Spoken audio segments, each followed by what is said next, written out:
എല്ലാവർക്കും നമസ്കാരം. ഞാൻ doctor Saritha Prem, chief consultant, managing director, Dermacare cosmetic clinic. മഴക്കാലമൊക്കെ ആകുമ്പോൾ എല്ലാവരും അലട്ടുന്ന ഒരു പ്രധാന പ്രശ്നമാണ് ഇടുക്കുകളിൽ ഉണ്ടാകുന്ന ചൊറിച്ചിൽ. തൊടയിടുക്കുകളിലും കക്ഷത്തിലും ഒക്കെ മറ്റു പല ഭാഗങ്ങളിലും ഒക്കെ ഇവർക്ക് പല ചൊറിച്ചിലുണ്ടാവാറുണ്ട്. പ്രത്യേകിച്ചും ചൊറിച്ചിൽ വന്നു കഴിഞ്ഞാൽ സഹിക്കാൻ പറ്റാത്ത ഒരു ലെവലിലേക്ക് അത് പോകാറുമുണ്ട്. പൊതുസ്ഥലങ്ങളിൽ നിൽക്കുമ്പോഴാണ് ഇങ്ങനെയുള്ള ചൊറിച്ചിലുകൾ കൂടുതൽ ബുദ്ധിമുട്ടുണ്ടാക്കുന്നത്.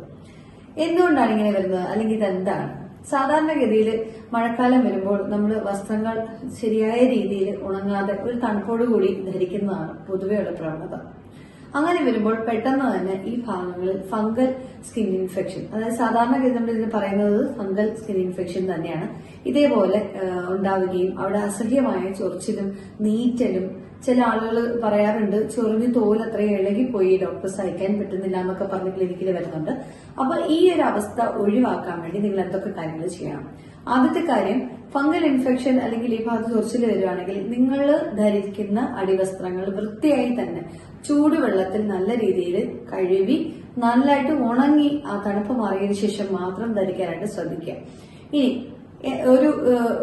ഏതെങ്കിലും ഒരു സമയത്ത് നിങ്ങൾക്ക് പറ്റുമെങ്കിൽ ഒരല്പം ത്രിഫല ചൂർണം, 1 സ്പൂൺ ത്രിഫല ചൂർണം 1 ലിറ്റർ വെള്ളത്തിൽ നല്ല രീതിയിൽ തിളപ്പിച്ച് അത് അരിച്ചതിനു ശേഷം വളരെ ഇളം ചൂടോടുകൂടി ആ ചൊറിച്ചിലുള്ള ഭാഗം കഴുകാനായിട്ട് ശ്രമിക്കുക. പിന്നെ നിങ്ങൾ ചെയ്യേണ്ടത് ഒട്ടും ഈർപ്പമില്ലാണ്ട് തന്നെ ആ ഭാഗത്ത് നല്ല രീതിയിൽ ക്ലീൻ ചെയ്ത് തുടയ്ക്കാനായിട്ട് ശ്രദ്ധിക്കുക. തുടച്ചതിന് ശേഷം മാത്രമേ ആന്റി ഫംഗൽ ആയിട്ടുള്ള ഒരു ഓയിന്റ്മെന്റോ അല്ലെങ്കിൽ നിങ്ങൾ പ്യുവർ ആയിട്ടുള്ള മില്ലിൽ നിന്നും വാങ്ങുന്ന നല്ല വെളിച്ചെണ്ണയോ തേച്ചു കൊടുക്കുക. കഴിവതും തീരെ ടൈറ്റ് ആയിട്ടുള്ള വസ്ത്രങ്ങൾ ധരിക്കാതിരിക്കാനും ശ്രമിക്കുക. സാധാരണഗതിയിൽ ജീൻസ് ഒക്കെ ധരിക്കുന്നവർ വളരെ ടൈറ്റായിട്ട് അത് ധരിക്കുകയും പിന്നെ അവിടെയുള്ള ആ ഒരു സെക്രീഷൻസും ഒക്കെ കൂടി, അസബം സെക്രീഷൻ ഒക്കെ കൂടുന്ന സമയത്ത് ആ ഭാഗത്ത് ഫംഗൽ ഇൻഫെക്ഷൻ കൂടാനുള്ള സാധ്യതയുണ്ട്.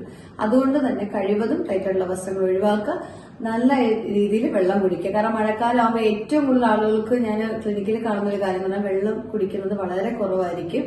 അപ്പം റെക്കറന്റ് ആയിട്ട് പലതരത്തിലുള്ള ഇൻഫെക്ഷൻസ്, യൂറിനറി ഇൻഫെക്ഷൻസ് ഒക്കെ വരാനും സാധ്യതയുണ്ട്. അതുകൊണ്ട് ശ്രദ്ധിക്കേണ്ട കാര്യങ്ങൾ ഇത്രയാണ്.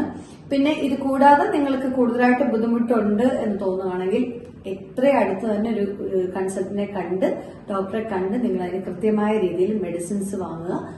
അല്ലാണ്ട് നിങ്ങൾ ഡയറക്റ്റായിട്ട് മെഡിക്കൽ സ്റ്റോറിൽ പോയി എന്തെങ്കിലും ഒരു മെഡിസിൻ വാങ്ങാതെ ഒരു കൃത്യമായ നിർദ്ദേശമില്ലാതെ ഇതിന് മറ്റൊരു മരുന്നുകളും ഉപയോഗിക്കരുത്.